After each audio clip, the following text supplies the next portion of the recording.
cars in the world are ready to make the qualifying attempt for the biggest of all races, the Indianapolis 500. A record crowd of 100,000 filled the stands on the opening day of the time trials.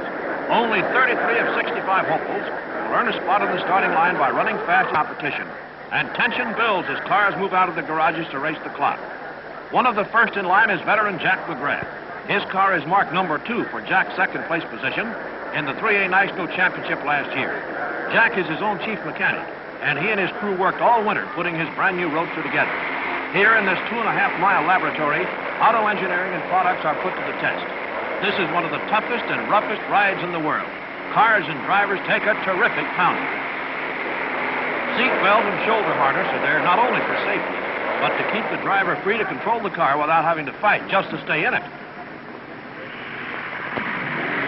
McGrath's away on a warm-up lap as number 19, another roadster with Jimmy Daywalt driving, moves up the line. Here comes flying Jack McGrath. He signals for the green flag and takes it wide open at a straightaway speed of 180 miles per hour. Now he's into the first turn of the 2.5-mile oval. The car hugs that track. McGrath blazes through the first lap. His speed, a new record, 141 miles an hour. The first time an official lap has been turned at over 140. 2 more laps at the same fantastic pace, and his final lap, the fastest ever traveled at the Speedway, 141 and 287 thousandths miles per hour. Jack McGrath, the thin man of the Speedway, smashes all qualification records and wins the pole position for the race. His crew is jubilant, but other drivers and crews now have a new mark to shoot at. Can they do it? Now it's Jimmy Daywalt who barrels into the first turn on his run and hurdles through the 140-mile barrier to average 139 and 7/10 for the 4 laps. McGrath and Daywalt panic the pit area with those new speeds. Dwayne Carter rolls away. The pressure is on and they're running scared. He holds onto it and goes on to qualify. National champ Sam Hanks qualifies the number 1 car of the Bardol Special. All 4 of his laps time within 5/100ths of a second. Harry Stevens, chief mechanic, is all smiles as Hank's wife Alice stands by. Chuck Stevenson, Pan American Road Race winner, qualifies at a solid 138. Good news for his chief mechanic, Clay Smith. Jimmy Bryan in number 9, a conventional dirt track car, whips around the track to average 139.6, third highest of the day. Meeting the challenge of the roadsters, Bryan's conventional car joins McGrath and Daywalt in breaking again last year's 4-lap record. Rain limits qualifications for the following day, and worried mechanics of cars yet to qualify move back into the garages. The first day saw the lap record topped 11 times, and the 4-lap mark eclipsed 3 times. This fantastic pace has wrecked all prediction of what it's going to take to get into the race. Skilled mechanics sweat over the engines and chassis because all cars are powered with the same 340 horsepower Meyer-Drake 4-cylinder engines. Straightaway speeds are about equal, and the payoff is the way the chassis handles on the turns. At 200 feet per second, cars must respond instantly. Steering linkage must be tough as well as precise. The search for better car control developed the spot disc brake that won't fade away when disc and shoe get hot. The conventional car, the type qualified by Hank, Stevenson, and Bryan, has a rigid frame with the engine mounted along the center line. The driver sits over the drive shaft. Transverse leaf springs are used in suspension. The new roadsters have torsion bar suspension, cross-braced in front well ahead of the wheels. Faster and flatter cornering can be done with the springing action outside the frame. Rear torsion bars run straight across behind the wheels, making for a longer spring base. These slender bars of steel provide springing, which is 30% lighter than leaf or coil springs. Engines on the roadsters are mounted to one side of the car's center line, and some tilt in 36 degrees to throw weight toward the center. By offsetting the drive shaft, the roadster seat is set down on the chassis for a lower silhouette. Chassis weight in the roadsters can be shifted from wheel to wheel by adjusting the torsion bar system.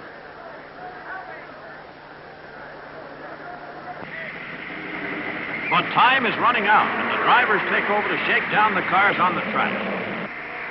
They check performances on the all-important turns. Here is where they expect to coax those extra miles per hour out of their chassis. Drivers scout the competition to find the right groove for these new speeds and plan passing strategy for the big race. Bill Vukovich, last year's winner, takes a ride in 51. His own number 14 is still all over the garage floor as his crew reject 2 engines and work on a third. Checking and testing go on during the practice periods as drivers and crews fight the clock to find just the right combination of power and chassis. A driver can't take his mechanic with him, but he does his best to explain what he wants when he comes back to the pits after a run.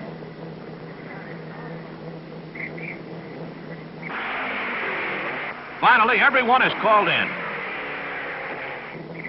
Practice is over. Tomorrow they qualify. Good weather and a big crowd greet the last 2 days of qualifications as more than 20 cars are on the starting line waiting for this last chance at the 10-mile run and the race, which looms a week away. There's still a lot of worrying being done. Tony Bettenhausen waits his turn, and Duke Dalen helps him think things out. Vukovich's car, number 14, is being fueled and is finally ready to go, too. And they're rolling. The green silk snap for Frank Arney. He's in trouble.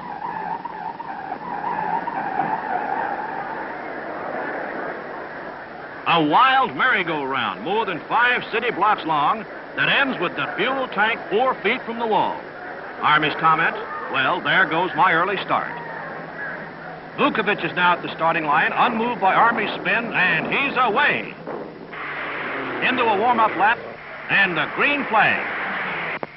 He fights for control in the south turn. He's on it again, but he loses time. Out of the north turn, he stands on it hard. His average, 138.4. Manny Ayulu waits his turn next in line. Although Vuki's speed is better than last year's when he won the pole position, this year there are 12 faster qualifiers in the lineup. Ayulu is on his way. Into the last lap, he's heading for home at 139 miles an hour. He's losing it.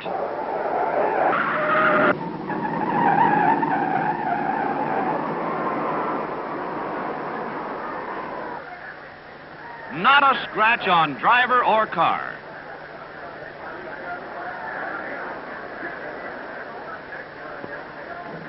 With 2 spins and 3 attempts, qualifications go on. The average speed for all qualifiers moves up to an astounding average of 138.3.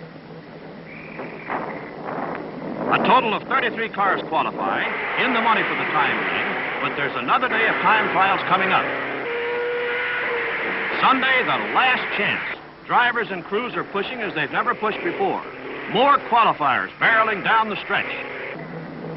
137 is not good enough. Slower cars are bumped out of the lineup by faster cars. In frantic last-minute deals, drivers change mounts as mechanics press to the limit, look for extra speed.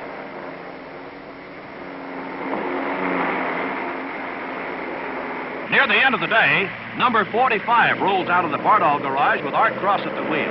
Cross took second place in last year's race.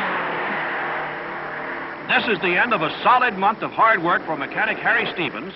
With 2 Bardall cars already qualified, he's looking to make it 3. These 4 minutes can be the longest in a mechanic's life. Cross's first lap, a beautiful 139. But Cross is not riding alone. Mechanic Stevens is thinking him along every inch of the way, slicing across the corners, barreling down the straightaway. Whose foot is on the throttle? And Art Cross qualifies at better than 138 miles per hour.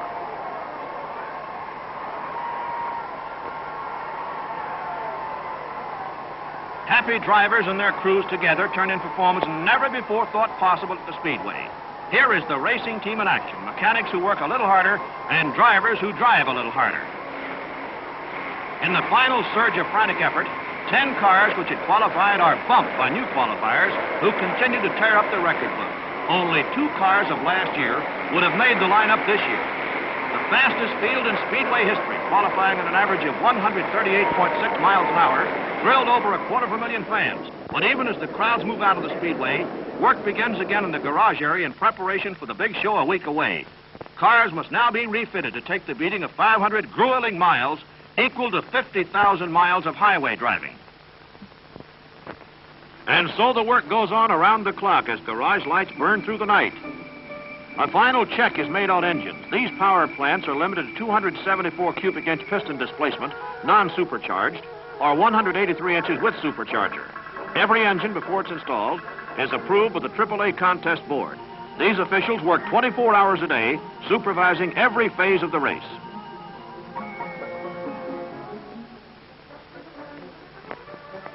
But it's not all work. There's some play, and even mechanics take time off at the mechanics' dinner. Jack McGrath gets a trophy for being the mechanic of the pole position car, the first driver mechanic to win this honor. Around the outside of the speedway, race fans begin to boil over on every road leading to this mecca of auto racing. Some of the faithful have been living for weeks at the gates. It's carnival time that never stops. Streets are jammed for miles around, and still they keep coming.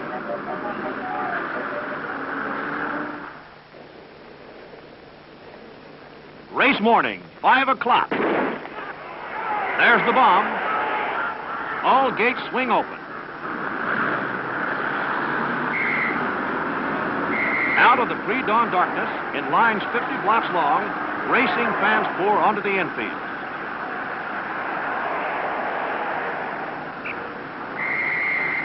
They start at dawn to put up their own grandstands, and in a couple of hours, they're ready. There's some pretty good mechanics in the crowd, too. But there's still time for breakfast, once over lightly, and a chance to catch up on some sleep in the warm early morning sun. Yes, life, it's wonderful. You can say that again.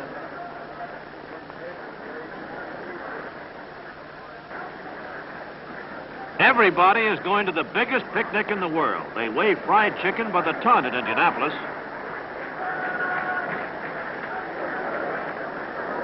From the control point high on the pagoda, speedway officials and state police check traffic in and around the track. More than a ton of lost belongings will turn up here tomorrow, and 60 children will get lost in the crowd.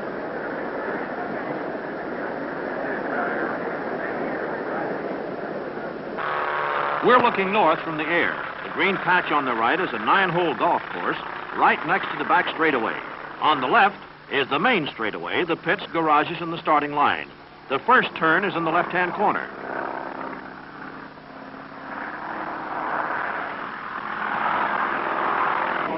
Here come the cars, crews, and drivers out of the garages to their pits. The official Dodge moves out on the track. There's Vuki's car.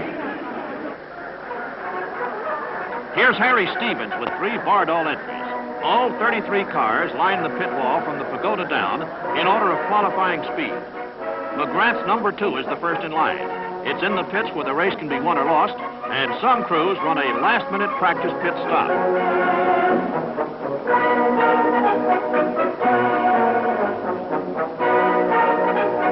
The Purdue University band parades down the straightaway bricks with almost 200,000 race fans looking on.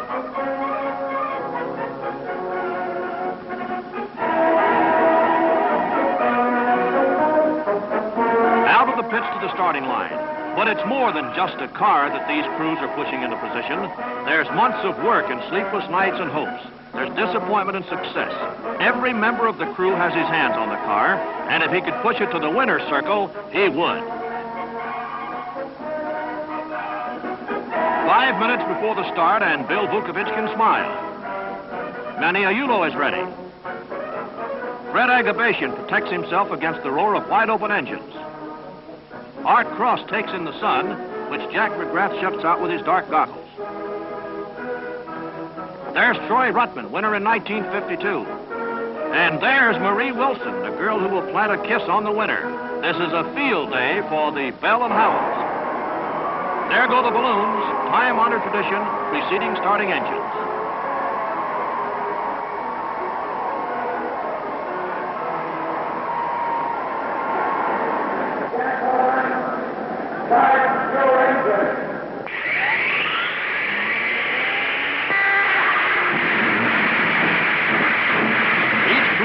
Its hands as a signal that the car is ready.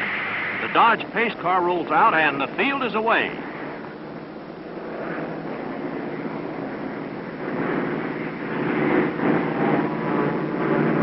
The mechanics get back to the pits.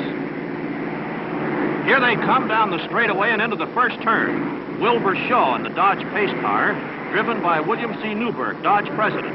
Dodge was selected to pace the field this year on the basis of its great performance on the Utah Salt Flats, where it set 196 new AAA records for speed and endurance and became the fastest American stock car ever clocked by the 3A contest boards. The field is moving well as they go out of the first turn and head for the second. Now the pace begins to quicken, and in everyone's minds are Wilbur Shaw's words of caution. You're a part, actually, of a 130-mile-an-hour tornado, and it will carry you right on down in there. On fresh tires, your tanks are loaded. It is absolutely the worst condition that you will experience on this racetrack. Nobody has ever or ever will win this damn thing the first lap. It's a 500-mile race. So if you want to be real brave and real good, take your time about doing it.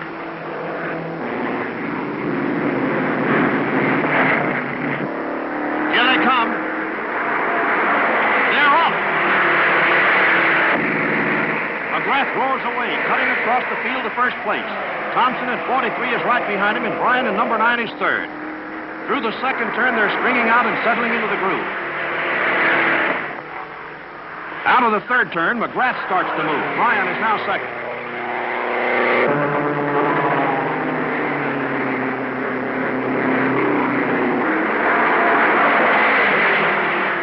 Lead footing it all the way. McGrath rides high coming out of the straightaway, then slices down to kiss the white line on the second time around.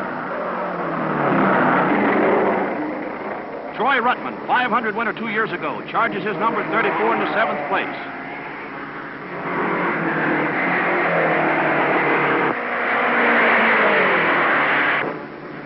Cross and Hanks lead Bill Vukovich down the chute. Vukovich has worked his way from 19th position to 9th. Ruttman, going at a 138-mile-an-hour clip, takes third as he fights for his car owner's bonus of $1,000 for each lap he leads before the 20th. Vukovich in 14 pushes hard to pass Sam Hanks, national champion, but Hanks in the Bardol Special holds him off.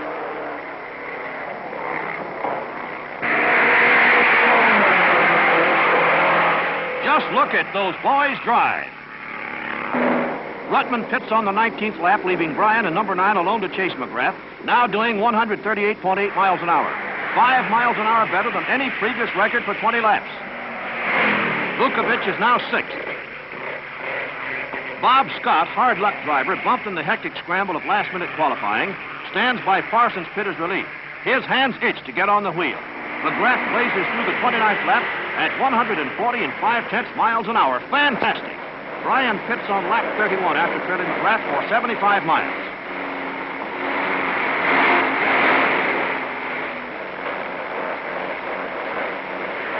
Daywalt, the number 19, takes second, battling Sam Hanks. Art Cross passes high on the north turn. Here's McGrath on lap 44. He cut through traffic on the first 40 laps at 138 miles an hour. 4 miles an hour better than the old record. He covered the 100 miles in 43 and 1/2 minutes and earned himself $6,600 in lap prizes for leading all the way.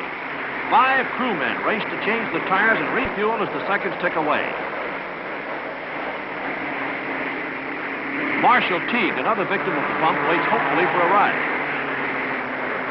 When McGrath pitted, Daywalt in 19 was second, only 2/3 of a minute behind.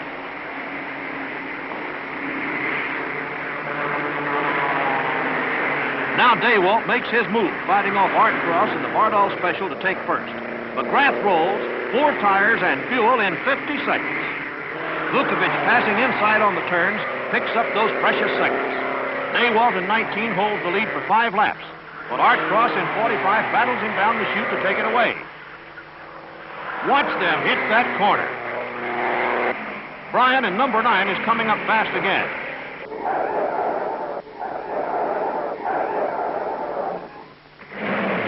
Troy Ruttman spins on the 3rd turn, 3 feet from the wall.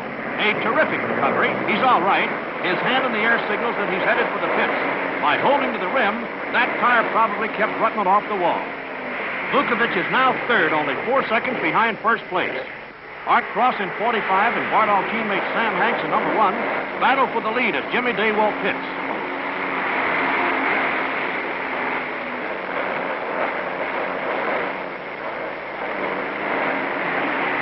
A fresh pair of goggles, tires, and fuel, and Daywalt is away in only 48 seconds. Sam Hanks in the lead makes his first pit stop at lap 61.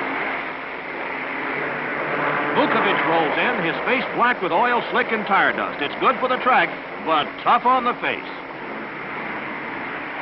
38 seconds and Bill is on his way. All the leaders pit between laps 61 and 65.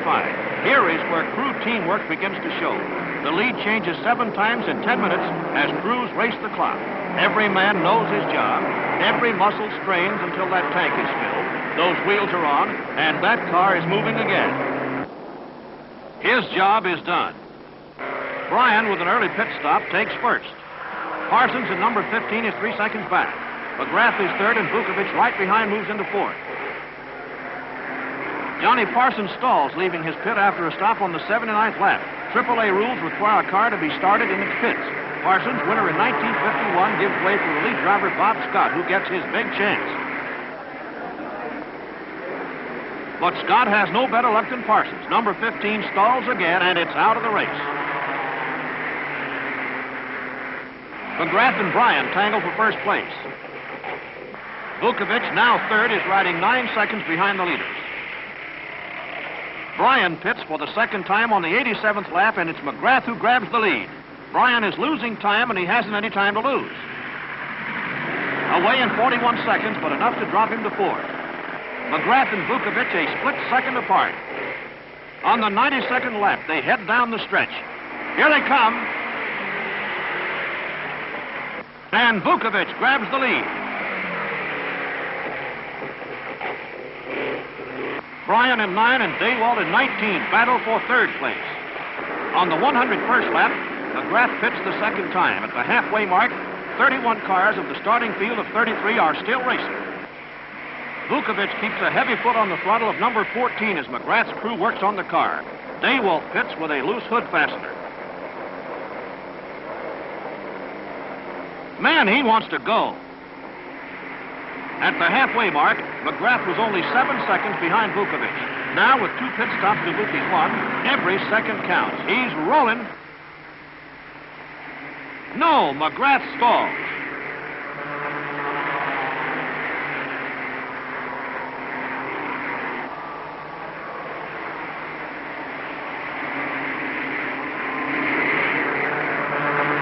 He waits helplessly, and Vukovich keeps whipping along.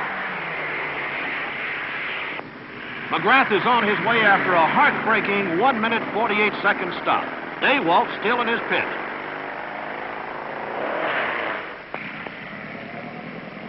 And he gets away, a young man in a big hurry. Tony Bettenhausen is through. A burned out bearing sends him straight to the garage. The 4th car out of the race. Troy Ruttman gets a relief driver and cools off, but he's still plenty excited about his spin out at 138 miles an hour. Fire in the pits. Fumes of highly explosive fuel and hot exhaust pipes are a dangerous combination. This one is quickly brought under control. Jimmy Daywalt in number 19 brushes the wall on the north turn and spins across the track. Number 38 with Pat Flaherty driving skids out to avoid a collision. No serious damage, but both are out of the race. The warning signal goes out as the track is cleared and they're rolling again. Vukovich in number 14 holding first. Bryan in number 9 passes the straggler and holds second. McGrath moves up to third. Art Cross comes in with his hand on his head, meaning get this boy out of here. It's a tough race, but even tougher to ask for relief. Johnny Parsons takes over in number 45.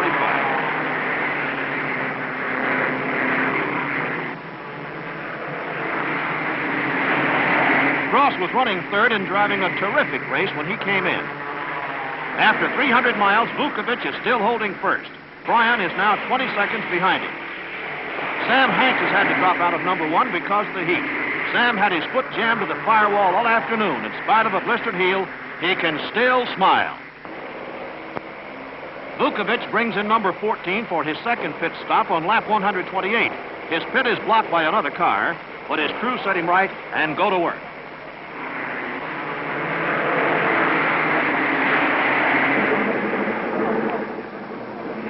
Vuki came in 20 seconds ahead of Brian, but there goes Brian in number 9. It's his turn to take back the lead. Vuki rolls 40 seconds behind Brian and 70 laps to go. Brian, with another pit stop coming up, tries to fatten his lead, but Vukovich gains 1/4 of a second each lap. Bill Vandewater, official starter, signals a pass with the move-over flag. Vukovich roars into the lead in lap 149 as Brian pits for the third time. Brian tears away from the pit wall. He's 16 seconds behind Vuki with 50 laps to go. Vuki's crew signal him to hold his lead, but play it safe.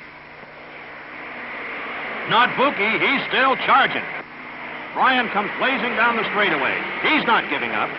42 seconds ahead, Vuki stretches his lead as storm clouds darken the sky. Only 30 laps to go. Vuki's crew try to slow him down by hanging out the easy sign.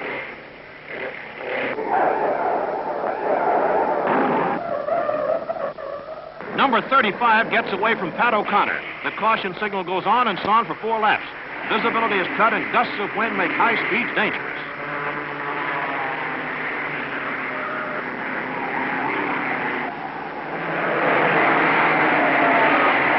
Jim Rathman slides for life. One of Vukovich's crew runs out on the track to help, but Jim's all right and makes it under his own power to the pits.